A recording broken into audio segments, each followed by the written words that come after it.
Keď som mala 15, moja najlepšia kamarátka zmizla. Boli sme také trio.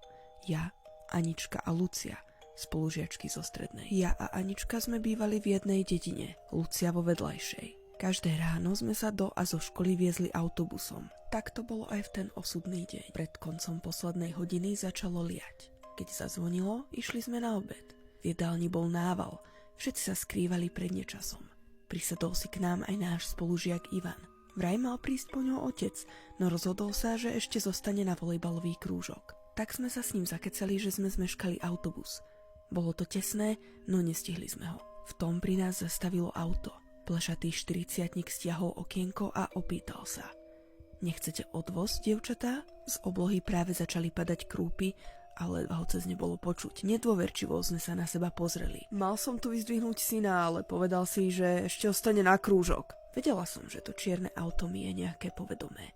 Opýtala som sa ho, či je Ivanov otec. "Ako si vedela? Podobáme sa?" žartoval. Napokon sme si sadli do auta. Jeho otec bol veľmi milý a celú cestu sme srandovali. Potom nás vyhodil doma. Keď sme na druhý deň ráno s Aničkou nastúpili do autobusu, Lucia v ňom však nebola. Napadlo mi, že včera prechladla. Napísala som jej teda správu, no zostala bez odpovede. Keď sme prišli do triedy, hneď som šla za Ivom. Poďakovať sa mu za otcovú ochotu. Takmer som zamdlela, keď ostal zarazený a nechápal, o čom hovorím. Jeho otec má síce čierne Volvo, no včera s ním okolo školy ani len nešiel.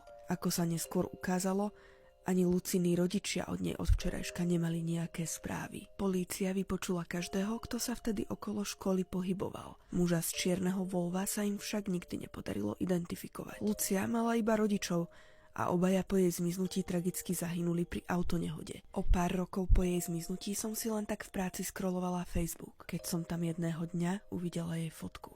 Dezorientovanú ju našli blúdiť kdesi v Česku v lese a keďže neprehovorila jediné slovo, umiestnili ju dočasne do najbližšieho zariadenia pre duševne chorých. Bola som tam vtedy za ňou, no aj napriek tomu, že fyzicky bola v poriadku, stále nerozprávala. Všimla som si, že na zápestí má drobné tetovanie.